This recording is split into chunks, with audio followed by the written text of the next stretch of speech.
I want to show you something, because this has almost become part of American tradition now. Here's the U.S. debt as accumulated by U.S. presidents going back to President Carter, right? Where we remember we had almost 21% interest rates.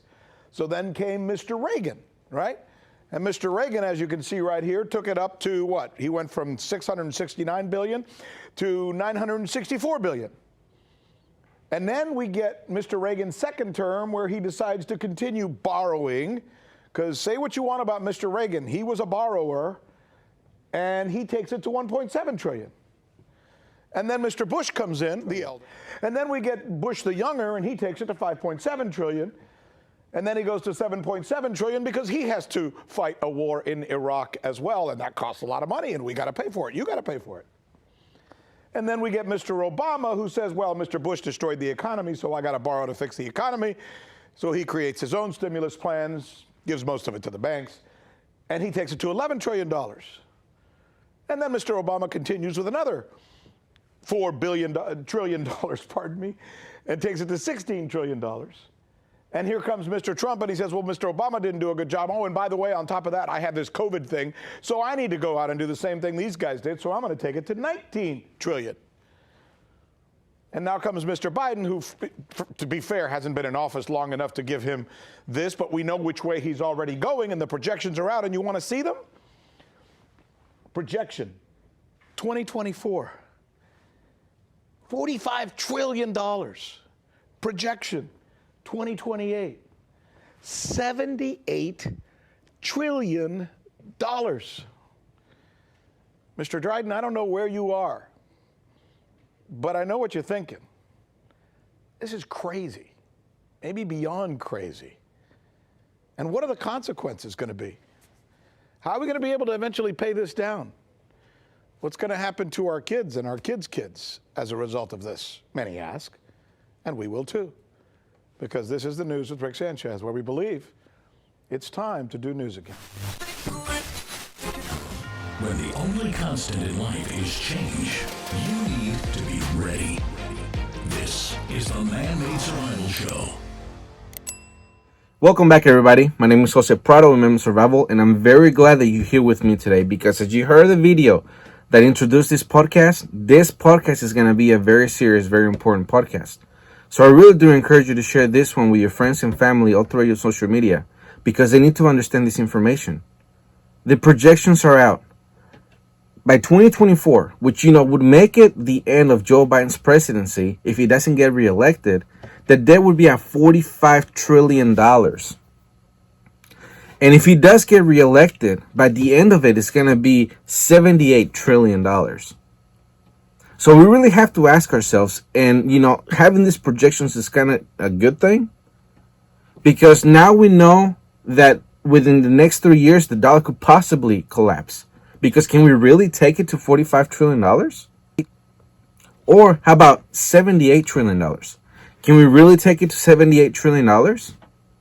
Now that you have this projection, with the first one being 3 years and the next one the next 7 years, that's how important in the sense of urgency that you need to have for your preparedness. Because, here in Alabama, we had rough weather last week, and we're supposed to have rough weather tomorrow. Last week we had tornadoes, and I can't remember exactly how many it was just at the top of my head, but I believe it was like 37 tornadoes. Just in Alabama alone. But, that destruction that those tornadoes made, it was local. The rest of the country probably didn't even know that it was happening in Alabama. Their life didn't stop. They just went on with their life.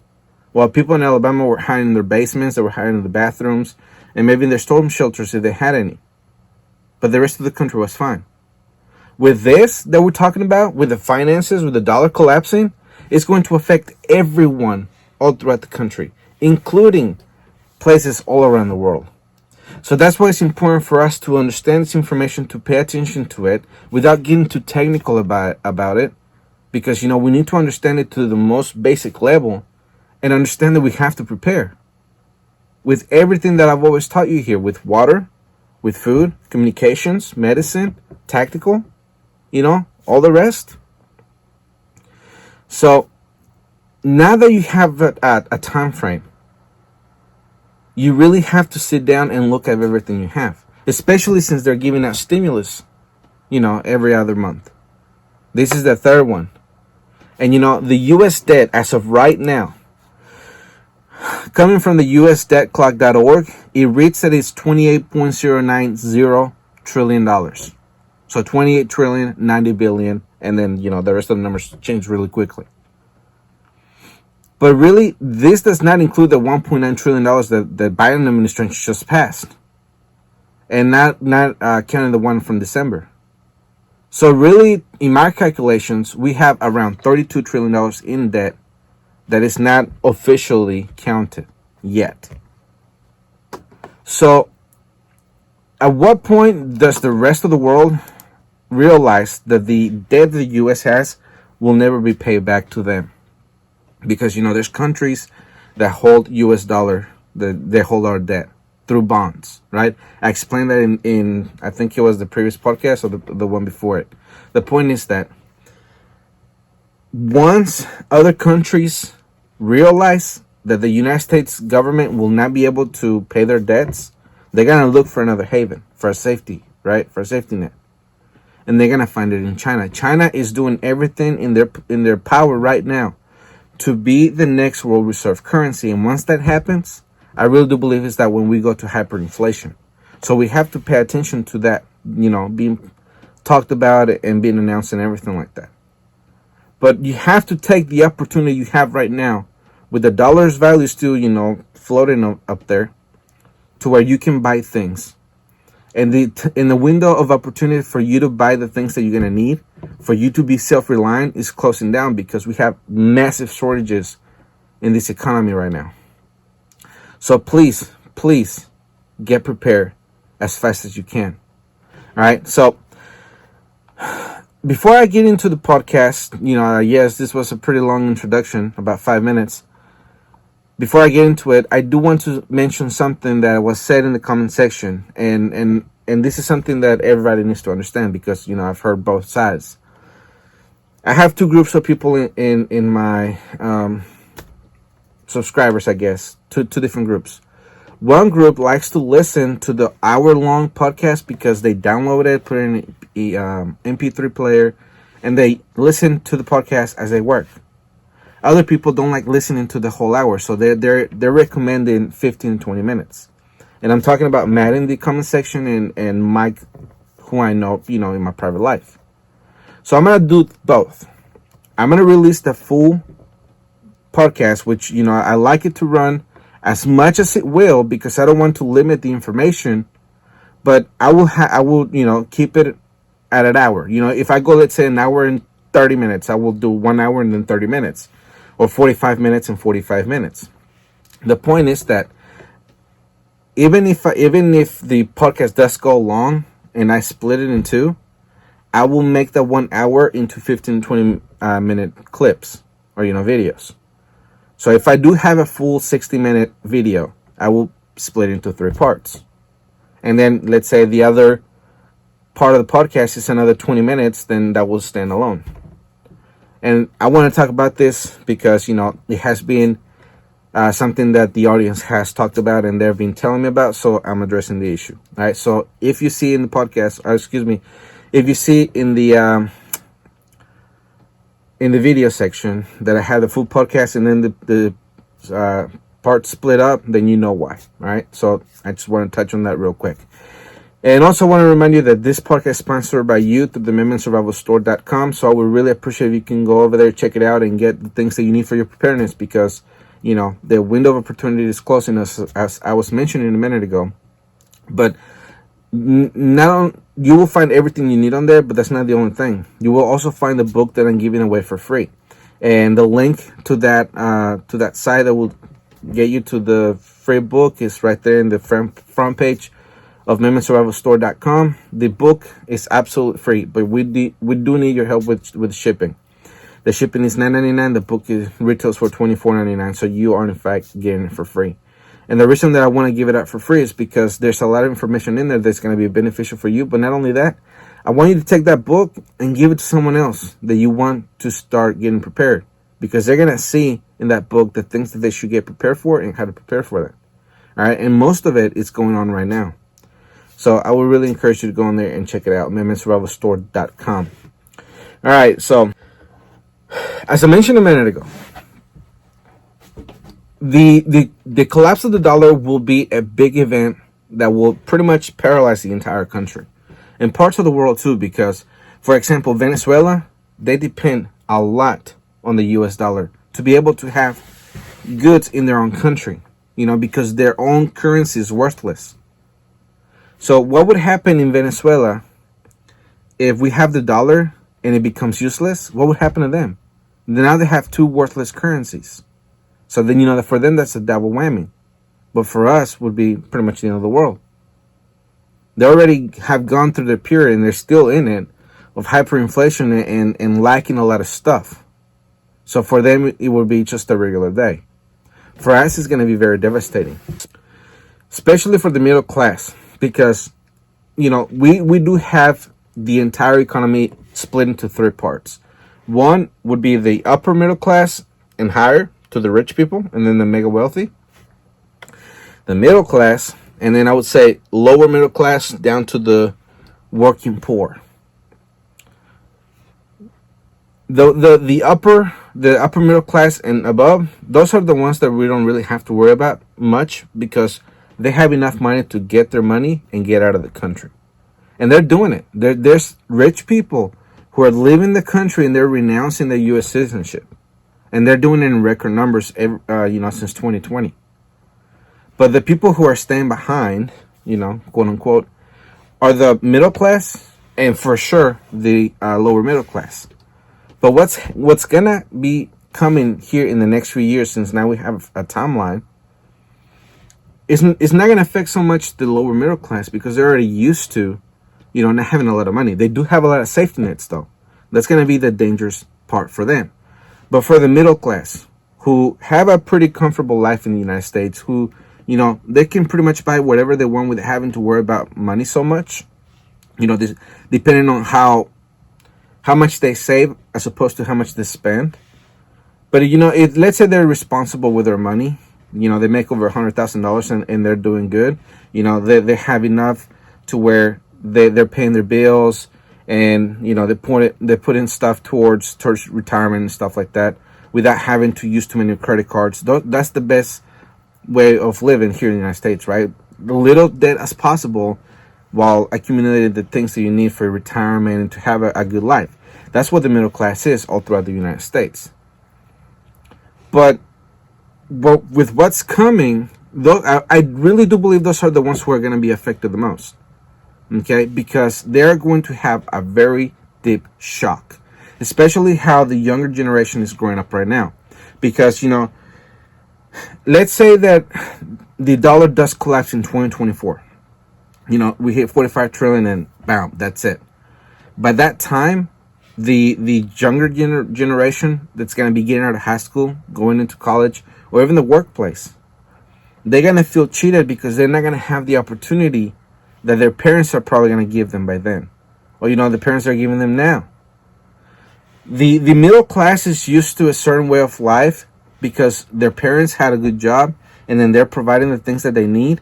And then once they get old enough to go to college and get out or, find a job and stuff like that, then they're going to provide that to themselves. Something close to the way of life that they're used to. And then from that to their children. But if they're not able to, they're demanding it from the government. But it's going to be one point where the government is not going to be able to do it. It's not because, they're freeloaders or anything like that. It's because they're used to that lifestyle, and that's what they want. And it has become a social issue with Social Security and with affordable medicine and all these other things that are being talked about out there. Those would be goals that people would want to have if we didn't have so much debt. If those issues are being addressed with just throwing money at it, that's what's going to inflate the money supply even more, or, the debt even more. So the middle class really has to pay attention to this and prepare accordingly, because their lifestyle, their standard of living will get reduced to something they're not used to. It may be reduced to something as a third world country. It might be reduced to even lower than that because we have so much debt. And they might not be able to flee the United States. And even if they do, wherever they go, they might find themselves that those countries are going to have a very rough time financially as well. And if they, let's say they just cross the border into another country going in there illegally, they're not going to have an apartment to go into. You know, they're going to find out how difficult it is for immigrants to get here. Yes, you know, right now the Biden's in office. It seems to be easier for them to just come across. But just think when Trump was in office. It was really difficult. Okay? And I'm not here to talk pro or against it. I'm just pointing out the facts. If you're going to be going to another country, then you need to make all the preparations right now. The rich can just go, you know, overseas, buy a new house, a new mansion, you know, new clothes, new furniture, and everything else, and they'll forget about their life in the United States. Middle class and lower, they won't be able to do that. All right, not as easily, anyways. So I have the article here in front of me that is from Vox.com, and the reason that I chose this article for us to start really this podcast is because of how the middle class is, I guess, portrayed all throughout the country. Not only all throughout the country, but all throughout the world too. Because immigrants come to this country for that type of life because they don't have it in their country. Okay, so this article does point out very well how other people think about the middle class and what they want for themselves, right? So the article says, or the article's headline says, America's hollow middle class.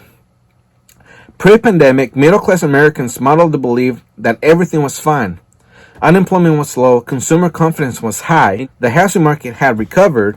In 2019, 95% of people in households making over $100,000 a year reported they were doing okay financially, a 13% increase from 2013, but those positive economic indicators obscured a larger reality. 40 years ago, the term middle class referred to Americans who had successfully obtained a version of the American dream, a steady income from one or two earners, a home, and security for the future. It meant the ability to save and acquire assets. Now, it mostly means the ability to put your bills on autopay and service debt. The stability that once characterized the middle class, that made it such a coveted and inspirational echelon of American existence, had been hollowed out. Okay, and a lot of that does have to do with how Americans were spending money up to this point. Because if you ever listen to Dave Ramsey, he always has people calling in and asking for advice with their financial troubles. And some of these calls kind of, make me scratch my head, because this is people who are making $200,000, $300,000, $100,000 a year. And they seem to not be able to afford anything because they're in so much debt. They're overspending what they're bringing in each year. And, it makes me say, well, geez, I wish I was making $100,000 a year. If I wasn't doing that, I would be really good right now. But I'm not. The point is that if people had the, I guess you can say, the discipline that Dave Ramsey teaches, I really do believe that the economy will be a lot stronger. Now, I don't agree with everything that Dave Ramsey says, but, in the larger part, about 90% of it, he's right. You do have to live beneath your means. You do have to live without debt. You don't have to have the very expensive car. You don't have to have a very expensive house. So there's different things that people call in and they talk about that I do agree with. So if Americans did live with those principles and that discipline, then the country as a whole and the economy will be a lot stronger. But it's not, because we're used to debt. We're pushed debt, down our throats. And the government reflects that, because we're at freaking $32 trillion right now. So, that made me think, and I asked Google, how many American families are in the middle class? Kind of like a number. As of September 2018, Pew reported that 52% of American adults were in the middle class. 52%. according to 2016 income figures. So they got into the IRS, and they are able to pull up all those numbers. So they have a very accurate number of how many people are in the middle class. There were 19% in the upper class and 29% in the lower class. According to Pew, the data suggests that the middle class has stabilized in size. So that's 52% of all workers, because that doesn't include children and elderly and everything like that. So I'm going to do this live because I didn't think about this, but let's see. How many people were employed in 2016? All right, so 150 million people were employed. Okay? Population ratio 59.7%, unemployment rate 4% in May. In May 2016, there were 151 million employed people among the 253 that made up the civilian non-institutional population. So 150 million people, all right? 50% of that. That's 76 million Americans. All right. So my point in all of this is that 76 million Americans are likely to have a mental breakdown once everything implodes. And of course, it doesn't include preppers, but let's just say that there's no preppers anywhere, not including me. 52%, about 78%, about 76 million Americans will go into some type of depression, anger, some mental issue once they see their assets evaporate, their house probably be taken away from them, losing their jobs, living in the streets, not having any food because they can't find any, and everything else that will go down in an economic collapse, because that's exactly what we would experience. So what are Americans going to do? What are we going to do? All right, as a population, as preppers, what are we going to do once people realize that the value of the dollar is not there anymore? We have hyperinflation, and everybody's running around trying to find food and water because they cannot find any at the store. It may not happen overnight, because that's kind of what it sounds like, how it sounds like I'm saying it, but that's not what I'm meaning. All right, I don't mean that this is going to happen overnight. Everyone will see things go on, and they're going to see the red flags, and then it will implode. I mean, we're seeing them right now, and they might be 3 to 4 years away, or 7 years away. So that is the reason why I say that now that we have timelines, we have to get prepared. Because in the past, preppers always said, one day in the future, we're going to have an economic collapse. We just never knew when. Now we have projections. It could be in the next 3 years and the next 7 years. Can we get to $45 trillion without the US dollar collapsing? Probably. Nobody thought we were going to get 32. Can we get to 78? Probably. Nobody thought we were going to get to 32. So whether you have 3 years or 7 years, you have to make sure you're ready. The very first thing that the people in Venezuela were looking for was food, because everything just ran out. I've shown you the videos of people in Venezuela breaking into warehouses, in grocery stores, ransacking the place because they didn't have any food and they didn't have any money to pay for it. Everything was hyperinflating. It wasn't hyperinflated yet to where they're used to now. It was starting to get there. And then the people who have more of the lower class, really, in Venezuela, they had more of an attitude of, self-preservation. They're the ones that stole everything first. The middle class were the ones that had, more manners, and they didn't think that it was right what they were doing. Although in the back of their mind, we're thinking I should be doing the same, but they didn't, because they have manners. They had money in their bank account. They were waiting for things to kind of pass over and get back to normal, but they never did.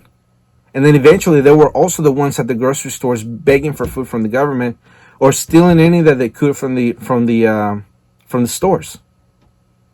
So you have to make sure right now, if you're in the middle class and you have, money to spend, I really do encourage you to spend it in preparedness, into getting your food, your water, your communications, your security, your medical, all right? It's starting all with your alliance, because that's going to tell you how much you're going to need of everything.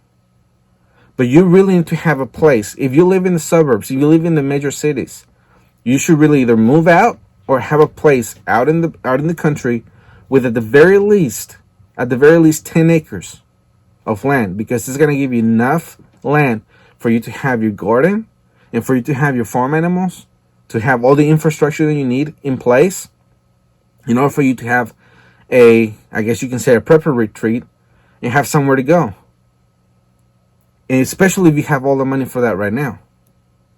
So I would really encourage you to take care of that in the next 3 years. You have plenty of time. 3 years is plenty of time for you to buy property out in the country, to have either a house built or have something already built that you're buying, and then put in a barn there, put in a chicken coop, put in corrals, and put in all those things in place, and then having a plot of land ready as well, and having your seeds stocked up, and having surface water running through your property all the time, and having a rain catchment system if it's legal in your state. And if it's not, you should really move out of that state.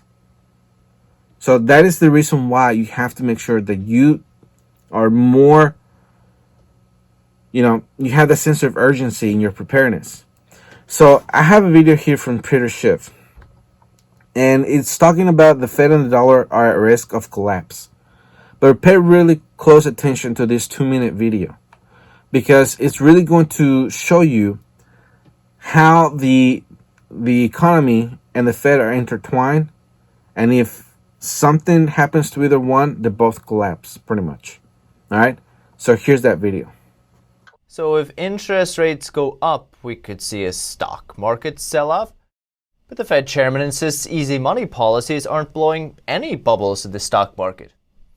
But luckily, Powell says the Fed will continue its bond buying program anyway to push rates down until further notice.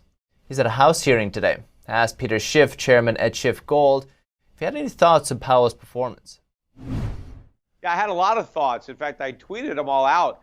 Powell is getting progressively more dovish every time he speaks, which I think is a necessity because the U.S. economy is in need of more artificial support every time he speaks. Because the only thing that the economy's got going for it is the Fed, because it's a phony economy. It's not real, and it's completely dependent on increasing levels of inflation. So the Fed keeps on printing money while pretending it has no effect on interest rates, no effect on asset prices, and claiming that the market doesn't even need its help. I mean, Powell actually said today that he doesn't even think the Fed's massive bond buying program is having any effect on interest rates. He thinks there's plenty of demand for U.S. Treasuries, and the Treasury doesn't even need the Fed, which, of course, if that were true, then why is the Fed buying all these bonds in the first place?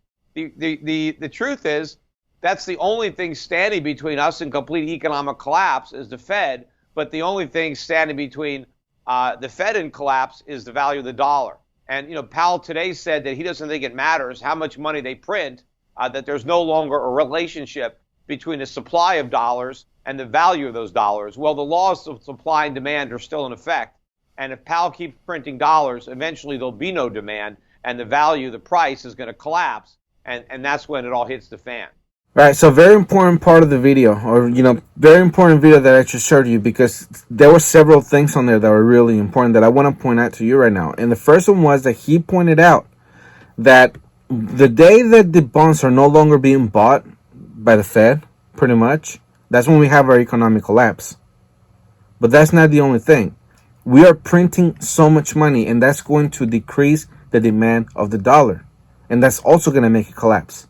So we have two scenarios here. We're going to have to see which one happens first. Because it doesn't matter which one goes down first. They both are going to collapse and they're both going to have the same effect. But the most important part of this is that Powell said that the relationship between printing money and inflation is no longer there. He's wrong and he knows his line.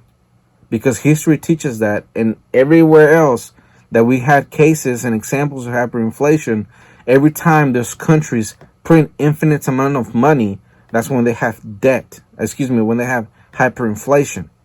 Okay? So now, because of this, now that we talked about that, the next headline becomes very, very important, because for some people it's going to be great news. For the ones who understand how the economy works, is, we're scratching our head, we're shaking our head, and we're saying, might as well. It's going to collapse either way. We're just waiting for the day that it does. This headline that I have for you is from Marca.com. And it says, is a fourth stimulus check a possibility? Will there be a fourth check? A group of Democratic senators sent out a petition requesting the president to budget for more money for direct stimulus payments. Quote, as you prepare your Build Back Better plan for long-term economic recovery, end quote, the senators wrote in a March letter to Biden, know that we are ready to work with you in support of recurring direct checks. This crisis is far from over, and families deserve certainty that they can put food on the table and keep a roof over their heads. In their petition, the senators outline why unemployment insurance, despite its necessity, may not reach out far enough, as many still retain jobs with reduced hours. Some may have switched to lower paying jobs or temporarily left the workforce to care for family members during the pandemic. The senators lobby for the stimulus package and claim that the relief package, in combination with unemployment insurance, could keep 12 million people out of poverty, and adding another direct payment could keep an additional 6.3 million people above the poverty line. Quote, another one-time round of checks would provide a temporary lifeline, but when that money runs out, families will once again struggle to pay for basic necessities. The letter goes on to add, one more check is not enough during this public health and economic crisis. Again, this is really, really important, because how can these senators and politicians really justify that they want to get another stimulus? That is the reason why we have to make sure that we understand that this money printing one day is going to collapse the whole entire system. But at what point? When? We don't know. But we have a timeline. Somewhere between now and 7 years. And quite frankly, if they continue to spend as much as they're doing, as quickly as they're doing it, it might be in the next 2 years. It might be in the next year. Maybe several months. That is the reason why you have to make sure that you have a sense of urgency in your preparedness. The very first thing that you really have to take care of is food and water. Because if you do not have food and water in your pantry, then that is going to be the very first thing that you're going to be looking for. You're going to forget about paying your cell phone bill. You're going to forget about paying your power bill. You're going to forget about paying everything else. The very first two things that you're going to want is food and water. Because without those two, you die. You don't have to live with internet. You don't have to live with a cell phone. Those are luxuries that we have, but they're not necessary. I have a soundbite that I want to play for you, and it really shows you how important it is that we pay attention to all this money spending, because it's going to collapse the dollar. And this is from charismapodcast.net. Oh no, it's charismapodcastnetwork.com, excuse me. And the clip that I'm going to be playing for you is going to be podcast network. The title of it is Brace Yourself for the Most Dramatic Shift in Standard of Living in All U.S. History with Michael Snyder, Season 7, Episode 44. All right, and I want to play you about 3 minutes of it, tops. Because Michael Snyder goes on there and he pretty much gives you the outline on how he believes the economic collapse is going to happen. What event is going to take place for the dollar to collapse? All right, and it's pretty much something that I've been saying on here. We're going to hear from someone else in another podcast. Here it is. Well, Michael, we've just got a couple minutes left in the podcast, and I wanted you to address one of your stories is This Is How the U.S. Dollar Dies. I think it's a good way to end the show with a little bit of a discussion on your point in that story, another really good economic lesson. So why don't you tell that, Michael? Yeah, because ultimately, today the U.S. dollar is the reserve currency of the world. Mm-hmm. Most Americans don't even realize that more dollars are used outside of the United States than are used inside the United States. And so the whole world uses the dollar to trade with one another, particularly with oil. All over the world, oil is traded in dollars. So much international trade happens in dollars. And this is a great benefit to us because this creates a tremendous demand for dollars because everyone has to use dollars. Everyone needs dollars. Everyone's got to have dollars. And so this artificially increases the value of the dollar and increases our standard of living because then we can import all sorts of stuff from all over the world for less expensively than we otherwise would. And of course, we're so reliant on goods from overseas. You go in the store, just about everything it seems is made somewhere else. Right. But what happens, and what's happening now, is that we're just being so reckless, and we're just wildly printing and borrowing and spending money, and what dramatically increasing the money supply, and just being really, really reckless and very foolish. I've called it economic malpractice with our currency. And so the rest of the world is seeing this, and they're like, well, you know what, maybe and they're starting to think, and some countries like Russia and China and others are saying, you know what, it looks like we're going to need a new reserve currency because this currency is not stable. They're creating it and printing it like crazy, and they're just being really reckless with it. It's not a good currency for the world to use anymore, so maybe we need to do something else. Mm-hmm. And so if the rest of the world moves away from that, all of a sudden we don't have all these other countries soaking up all of our extra dollars. We don't have all these other countries having a tremendous demand for our dollars. And so what that would mean is that all of a sudden demand for dollars drops, the value of the dollar relative to other global currency drops, and our standard of living goes way down as a result. So having the reserve currency of the world has been a massive advantage for us for decades. And if we lose that, it's game over. There's no going back to the good old That's days, right. and our standard of living, just evaporates. So it's people need to realize what a dangerous game we're playing. Unfortunately, the people in Washington aren't going to listen to people like me or people like you. Biden and the people running the Federal Reserve and the Congress, they're not going to listen to us. But they're going to do what they're going to do, and they have us on a path to not just economic disaster, but disaster for the country as a whole in a whole host of different ways. So it's not good, Dr. Green, and people need to buckle up. And it's just not economic we're facing, like we've talked about before, perfect storm. So many things are happening right now and are going to happen as events start to accelerate. So these are very, very troubled times, and it's going to get a whole lot worse. So you really have to ask yourself, how in the world are they going to do with all the debt that they have? What are they going to do with it? There is one way to do it. And I'm going to let you hear it from Ron Paul. Here it is. And it's funny, by the way, how now I'm hearing Republicans are angry at the Democrats because they're spending, but then it was the Democrats who were angry at the Republicans. As far as I can tell, both parties spend like drunken sailors. But let me ask you the question that a lot of people are worried about, including my kids. What we're leaving for them, and how big a mess will it be? Or is it, as some people would say, oh, no problem, we'll just continue this spending and it'll go on for 100 years? Well, I think the big picture is you don't have to worry about those numbers. What you have to worry about is the political conditions. What are our liberties going to be like? Will we have privacy anymore? Will we have private property? Will we be rewarded for our incentives and hard work and savings?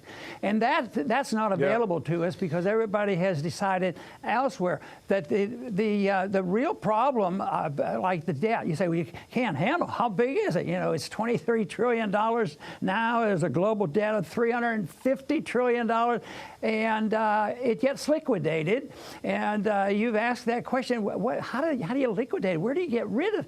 How do you get rid of this debt? We're not going to work our way out of it. There's no way. From the people I know in Washington, they're not going to work hard and pay more taxes and find them enough people in Congress to vote to reduce it. Did you know it, Rick, that not even the Republicans do that? The Republicans run the debt up like the rest. That's not going to happen. But the debt has to disappear. It will, and the market will take care of it. And it'll be some debt that people just will walk away from it. But governments don't walk away from it. They lose credibility. What will happen is the debt is liquidated through inflation.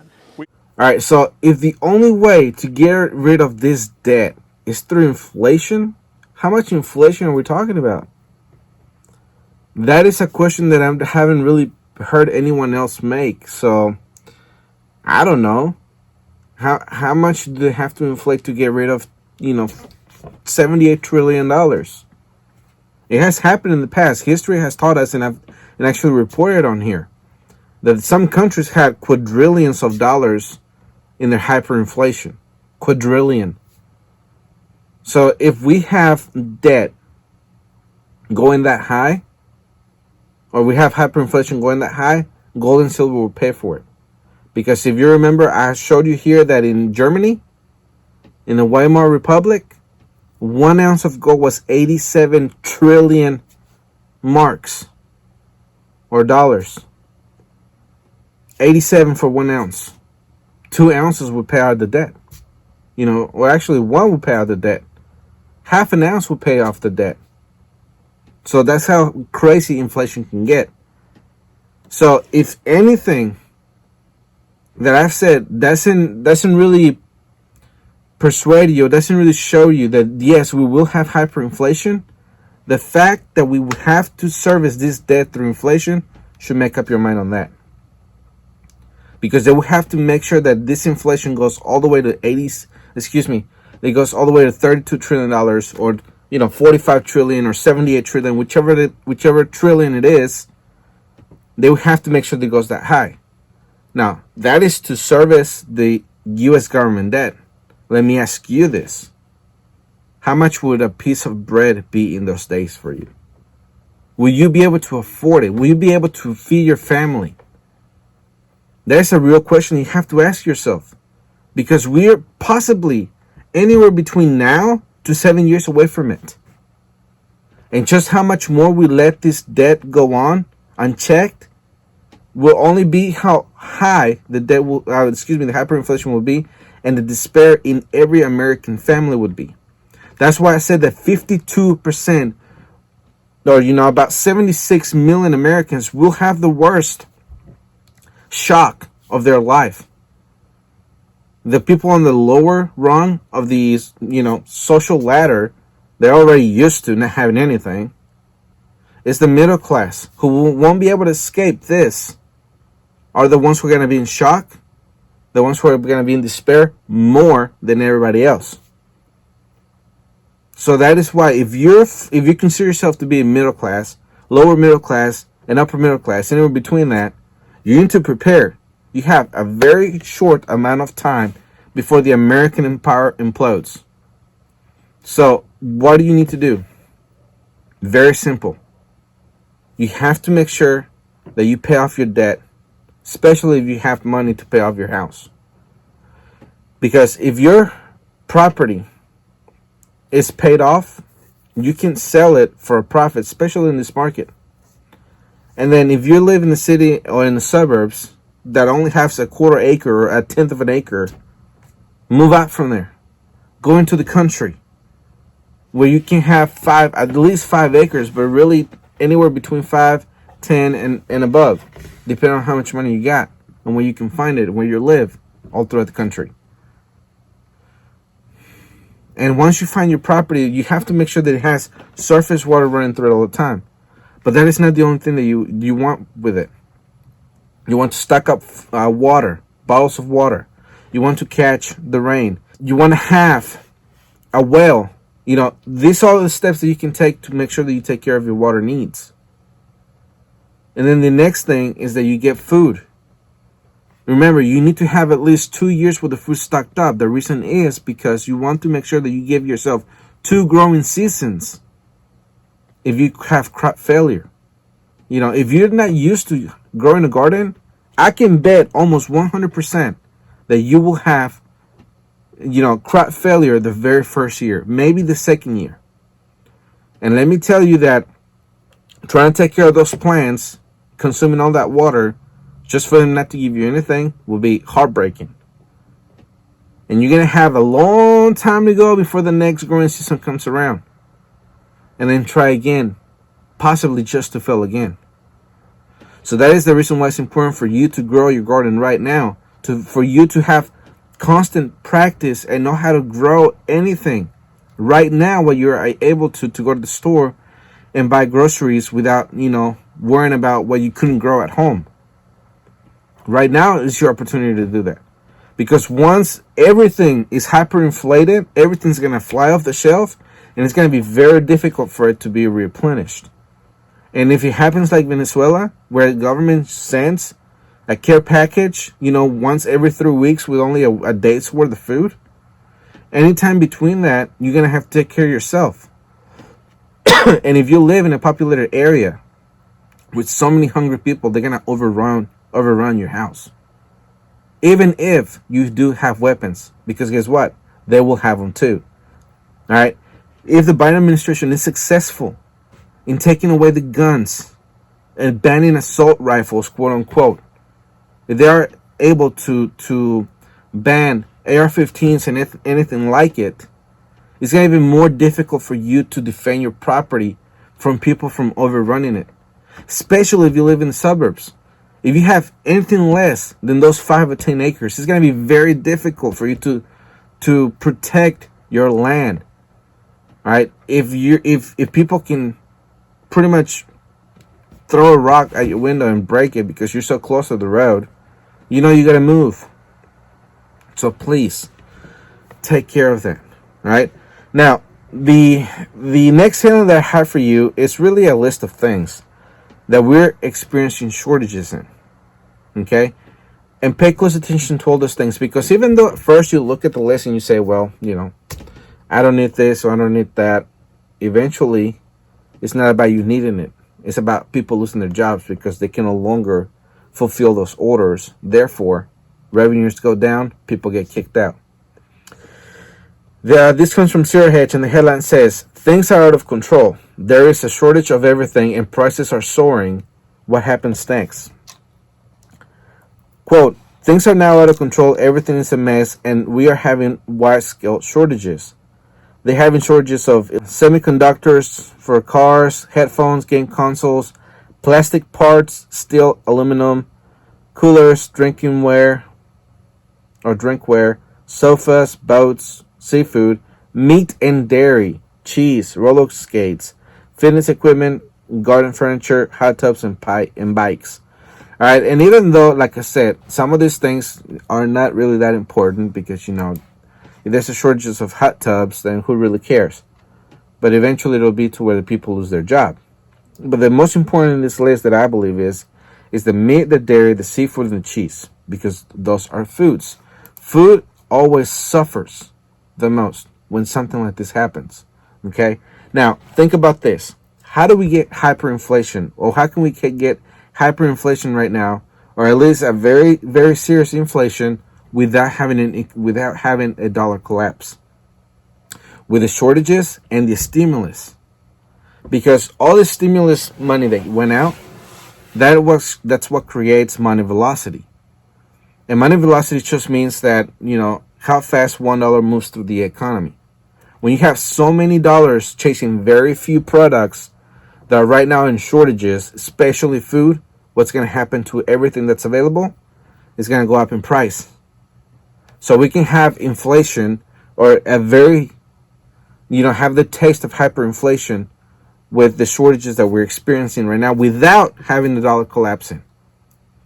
It would be much worse with the dollar collapse. And quite frankly, if there was hyperinflation all of a sudden, those items would not be, people wouldn't be able to buy those items. So even though it would be horrible, things probably wouldn't run off the shelf that fast. But anyways, that's how we would get it. Now, talking about food insecurity, because, all of this is connected. We talked about first how, the money printing and dollar collapsing and everything else like that is coming. It's here. Now we have a timeline. But this next video is going to talk about food shortages all throughout the country. And if we're going through a period of time where we have food shortages because people are not working, because we're having weather events and everything like that, and now you add the economy on top of it, how much worse will it be? Now, the video that I'm going to show you is going to be several minutes long, but pay close attention on how much food was given before the pandemic and how much food is going to be, or has been given after the pandemic, up to this point, 2021. Pay really close attention, because those are the costs that you can offset if you were to grow your own food, if you were to have your own garden, if you were to have your own animals, if you were to have your own trade system already in place. So watch this video, pay close attention. Here it is. Karen Wolfstead is Director of Communications and Development. Tell me the difference between what you're seeing now and what you saw pre-pandemic. We had a record year distributing 8.4 million pounds of food. This year, over 18 million pounds of food. So many new people getting food. I mean, that number's, it's staggering. It is. We agree. Hunger is on steroids. There is very little you can't find here to fill the need. There are boxes and boxes of bananas, macaroni, toilet paper, plenty of eggs in the walk-in cooler, smoked turkey breast too. What we do is we take it out through 190 nonprofit agencies that come here, get the food, take it out in the 5 counties where people live. That's what we do. This is as raw as you get. This is a food bank, and we feed to all the pantries, the soup kitchens, the churches, Catholic charities for their backpack programs. We provide all of the food. How much, if you had to guess, how many people do you think your food reaches? Well, if you look at if we can do it by meals, because we don't know the people count, because we're not out there seeing them and accounting for it, but the 18 million pounds of food was 15 million meals right here in these 5 counties. And you don't see the need at this point lessening at all? Not in the near future. All right, so 18 million pounds of food. 18 million. Or 15 meals. Or 15 million meals. I did the math. If you do a family of 4, 3 meals, a day for 7 days, or actually for a month, that brings it out to be to 336 meals in 1 month for a family of 4. All right. If you divide that you divide 15 million by 336, that comes out to be to 44,642 families. Families, not individuals, families. So in just that area alone, they're helping a great number of people. More than likely people who were in the middle class, especially in Florida. So that's why it's important for us to pay attention to all of this. But not only that, the more important part is what we are seeing all throughout the globe that is affecting the global supply chain of food. Because there's plagues going on right now, all throughout the world. In different parts, is more devastating than others, or more gross than others, or more creepy than others. But the point is that it's happening, and it's going to affect the food supply chain at every level. And that is not just something new that is happening this week. It's something that has been happening for several years. And one of them is more dangerous than, the others, but I'll get to that. Right here I have a video for you about the plague that is happening in Australia with the mice. All right? Here it is. With record rains and bumper crops, everyone should be smiling in the state's central west. But nature can sometimes deliver a gift with a sting in the tail. A mice plague is wiping out paddocks and leaving some businesses at breaking point.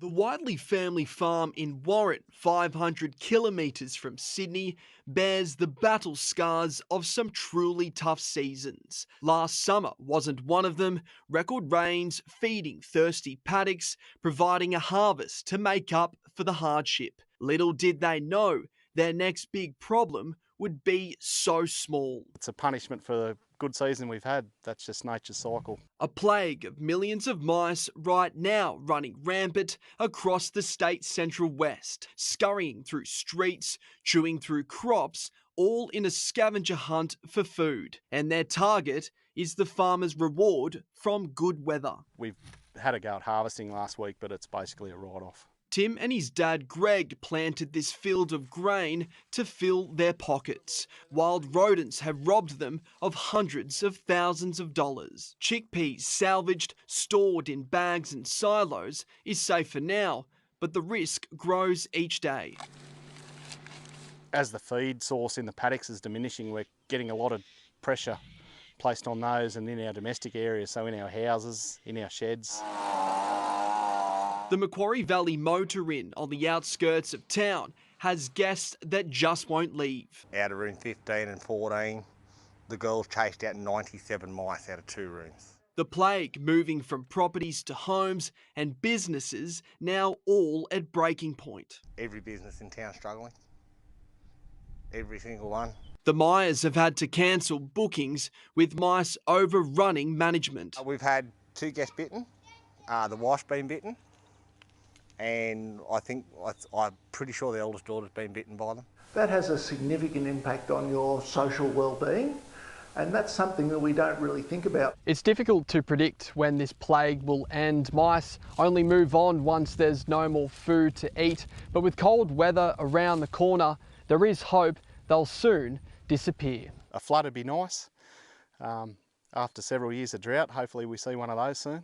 Bill Hogan, 9 News. So Australia getting hit not just with drought, but now with mice. And not only mice, but also floods in other parts.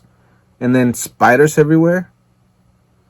The other thing that's also hit in the supply chain is locusts back in Kenya. This headline is from the Telegraph from the UK, and it says, Biblical plague or manageable threat, beating back swarms of Kenya's locust hunters. Again, the locusts came back. They were here last year. They're coming back again, eating all the crops. Another hit to the supply chain, especially in Kenya. So if that is happening, first the mice in Australia, and then the locust in in Kenya, and now the next thing is volcanoes. Volcanoes are erupting all over the world. And you have seen the footage coming out this past week, but the most important thing that you have to understand about volcano eruptions is that it's going to cool the planet, making winter a lot worse. Making a nuclear winter will destroy many crops all throughout the world. But not only that, we also have to worry about a very dangerous individual, which is Bill Gates. This headline is from the Daily Mail and it says, Could demon and Sam help cool the earth? Bill Gates wants to spray millions of tons of chalk into the stratosphere to reflect sunlight and slow global warming, but critics fear it could be disastrous. That's from the Daily Mail.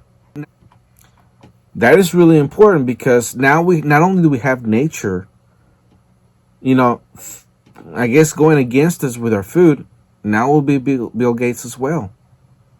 The one guy who's promoting synthetic meat, which very ironically, he owns a lot of farmland.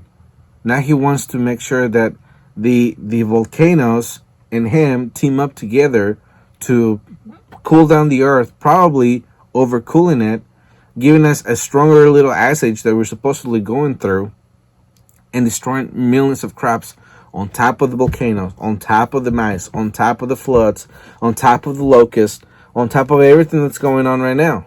We really don't need Bill Gates to add to all of this. Hopefully he can understand that part, that, you know, there's plenty going on right now. We don't need him to add to it. Because we may not be able to control nature. I really do hope that somebody comes along and, you know, just smacks Bill Gates upside the head and tells him to stop. Of course, he's not doing it. It's just a proposal. But if he does have his way, then he's just another problem that we have to face. You know, his money, pretty much. Now, in California is having a drought again. But it's not only California. It's pretty much parts of the Southwest and, you know, or parts of the West and Southwest. They're going through another round of droughts. This is going to supposedly last 100 to 200 years. So I guess we'll see how that goes. But I have a small video for that. Here it is. Now, this is a dry forecast not only for today, but going for a long time. We just keep racking up these dry days and dry patterns, and that is having an impact for our winter season. You know, this time, Zach, we're supposed to see rain constantly, and we just haven't seen it. Tell us more about the drought conditions across the state. Yeah, Rob, it's something that's really causing a lot of anxiety for the farming community. Listen, we're out in Cortland this morning, and as the sun is rising pretty rapidly at this hour, you can see acres and acres of fields out here that produce the great crops that really help to drive our California economy. And we know that drier conditions factor into the crops that are grown out here, but this is the driest year, like at least 2020 was the third driest year for us since 1895, and things may not improve in 2021. Let me show you our drought monitor. It was just released, this most recent one, less than an hour ago. It shows that the area we are currently standing in here in Cortland, along with much of our viewing area, is in red. That red means it's an extreme drought. And under extreme drought, major crop and pasture losses are common. We also know that fire risk is extreme, and widespread water shortages can be expected, which leads to restrictions. The impacts can reach even farther, though, especially with our economy. And right now, the farming community is not just dealing with the drought conditions, they've also been dealing with COVID too. Take a listen to what the California Farm Bureau had to tell me about that. And you compound that with the economic crisis that we're in right now with COVID and already lost markets for our farmers and ranchers, it really is going to compound the economic harm that another drought would cause. Not to mention jobs as well. That could impact grocery store jobs, processing jobs, and of course the jobs at the farms themselves. We know that this year, all of our water issues stem from lack of rain and snow from last year and below average levels so far in 2021. The Farm Bureau says that they are hoping for more storage and that the government will continue to back that and move forward with projects that are on the table to maintain water storage. Now, right now, farmers are hoping for a March miracle. They're hoping that we'll get some surprise rain in March and later in the spring. Of course, that might not help them entirely because they have to plan their crops ahead of time, but that is the hope for now. And like we were saying earlier, Brittany, farmers don't want to have to wait for that. There's such a gambling aspect involved in farming, but to deal with this year after year has not been easy for them. Still, they are looking for that silver lining. Yeah, we all have to work together to help each other. All right, so farmers and ranchers are already losing a lot of money, but now on top of that, you know, after COVID, you add this drought, then it's going to be very disastrous for the United States because, you know, at first I showed you what is happening to farmers in Australia, in Kenya, you know, everywhere else, and you probably thought, well, at least not happen in America, and now there it is. And we all know that California is a very important part of our country when it comes to our you know, breadbasket. Pretty much California, the Midwest, and Florida are the ones that give us all the crops that we need. And they're all being hit right now, for the exception of Florida. So what are we going to do? We have to make sure that we take all of this into our hands and we start growing our own food. Because if we don't, we're going to suffer the same fate as everybody else who's suffering through this already in other countries. In African countries, people were desperately fighting with other people to get the food that they were trying to give out, you know, the government was trying to give out. And violent crimes rose, you know, deaths rose, violence rose because people did not have enough food for their families. And that's something that can happen here as well. Now, not only that, but you also have to worry about Joe Biden and everything that he's doing with the green energy BS that he's pushing. Because he's pushing it at the worst time possible. I don't know if anybody on the left can really see what's going on and understand that it's going to make it worse, even though they want things to get better. You know, they're talking about decreasing the size of the economy in the United States in order to help, in order to help climate change. But I guess they have never listened to a podcast like this or any other that's talking about how bad the economy is, how bad the debt is. If with the revenues that we have in the United States does not even cover our deficits, how much worse would it be if we decrease the size of our economy? It would be a lot greater. And that is something that these people do not understand. But I guess they will have their day where they will know exactly what's going on, and they're going to suffer the consequences of the policies they're pushing for. I'm going to give you several headlines because, I guess you can say that the headline pretty much explains the things that were in the articles, but it's important that I point them out to you. The first one is from Zero Hedge, and it says, Bias green energy push sparks surge in global cooking oil prices. Right? So another hit to the food supply chain. The next one is from MSN.com, and it says, Biden team prepares $3 trillion in new spending for the economy. Like we need to print any more money. But that is part of the proposal that I talked about earlier. And that was supposed to be with the stimulus that we were talking about. It also includes the infrastructure spending and everything else that they want to do. So this would be included in it. They're saying $3 trillion. Other people are starting to say that it might be more closer to $4 trillion. So you just wonder how much are they going to give us in the stimulus if they're going to spend $4 trillion. Would it still be the $1,400? Will they go back to $1,200? Or what about back to $600? I guess we'll have to wait and see. The next one is from Zero Hedge. And this one is important because this proves what I said at the beginning of the show. That really the people who are in the upper middle class and higher to the rich and the mega rich, they're not going to worry about, about the dollar collapsing because they just can grab their money, go overseas, exchange the currency, and just live their rich life there. This one is from Zero Hedge, and it says, Goldman's clients are starting to sweat the coming tax hikes. One of the things that people do not understand that supposedly only for the people who are making $400,000 or more are going to get taxed is that it's going to make rich people get out of the country. It's going to make people try to evade the taxes.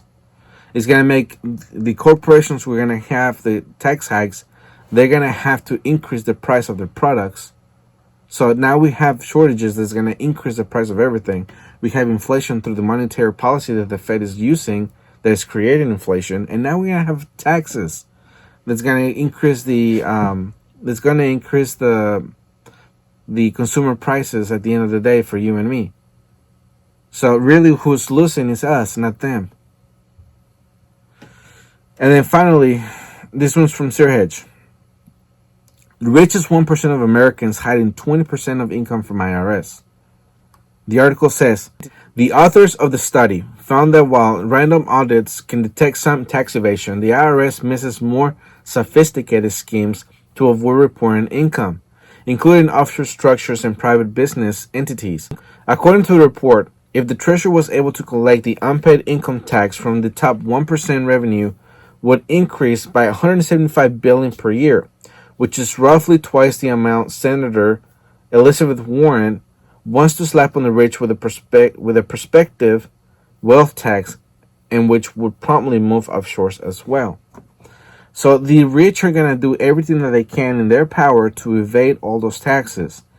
They will try to move money offshores, move their wealth offshores, and if that doesn't work, they're going to try to pay off the politicians, which that will work. All right? And once that happens, once they leave, and they're no longer paying any taxes in the United States, guess what? They're going to lower the threshold of 400,000 to 300,000, and then from there to 2, and then to 1, and then to 50,000, and then everybody's going to pay taxes, an increase of taxes because they printed so much money. So that begs the question. Once everything happens and nobody's here, okay? Nobody's here in the United States to pay the taxes, and everybody's living in a third world country, and the standard of living is crap, the same as Mexico or Venezuela or El Salvador or Honduras or anything like that. Will people in the United States flee the United States? I had this conversation with my brother and other people about what I saw as a possibility that if we were reduced to become a third world country, would people leave the United States? And the answer is yes. But they did not agree with my assessment on what would happen if people started going down to Mexico, which I would not recommend. I said, if the people who are coming right now, because Biden is a president, if they're coming through the border in droves, would it be exactly the same way, the opposite way, if the United States fell into hyperinflation? I would say yes, because Venezuela proved and other places have proven that when hyperinflation happens, people just get out as fast as they can, even if they don't have any money to go anywhere. So, something that is happening on the border, besides, of course, people coming through, is that kidnappers are having a field day at the U.S.-Mexican border. And that headline comes from the mostimportantnews.com and actually has a video. Now, the video, the way that they put it together, there's a lot of Spanish in it. So I'm only going to play you the parts that are in English from the reporter, not only asking the questions, but also narrating. But I'm going to explain to you before I show it to you, so you can have, an understanding of what's going on. So they have an interview of this guy talking about how he came from another place. I can't remember exactly when, or excuse me, where, but he came from another country. And then once he made his way to the United States border, in the Trump era policy, which, pretty much made him go back, he did go back to Mexico. He stayed in Mexico while his process was, being put through. There he got kidnapped. And they called the family members in the United States to pay a ransom in order for them to not get killed. So that is pretty much the basis of that video. But what I'm wondering is that if the American people ever find themselves in the situation of repeating what the Central American and Southern American countries are doing right now to come to North America, if they were to do that, to go somewhere else, let's say they want to go to Mexico, they're trying to go to Colombia, they're trying to go to Chile, or they're trying to go somewhere else, Peru, whatever the case may be. Will the cartels take advantage of that and start kidnapping people? That is something that you really have to consider if you decide to go anywhere, including going to Canada, because there are also gangs and stuff like that in Canada. They're not going to get away from it. They're not getting away from it either. So, my thinking is, if the United States does get a collapse, and it gets that bad to where they have to go somewhere else, and they go north or they go south, will they run into trouble? I know for a fact that they will in Mexico, okay? Especially if people are living at the beginning of it, where they still have their nice cars and everything, they're driving down to Mexico, they will get stopped, they will get pulled over, not by the cops, by the cartels, and they're going to get confiscated of anything that they have, including their life, if it comes down to that. So if you're an American thinking that you're going to flee the United States to go to Mexico, right? You want to go to the nice parts, just know that you're going to go to the rough parts first. And just because you get to the nice part, quote unquote, doesn't mean life will not be rough. So if you are thinking that you're going to flee the United States if anything like this happens, just know that you better have everything in place. I would not recommend to go to Mexico or any place like that, because in my own experience it was terrible, especially if the dollar collapses and the rest of the economy everywhere else collapses as well. I wouldn't really tell you where you could go, because we don't know what countries are going to survive, what countries are going to thrive, what countries are going to make the necessary steps to adopt to the new world reserve currency or the new world authority, which more than likely will be China. We don't know that yet, so that's the reason why I cannot give you advice, because we're going to have to see what countries are still up here and what countries came down here.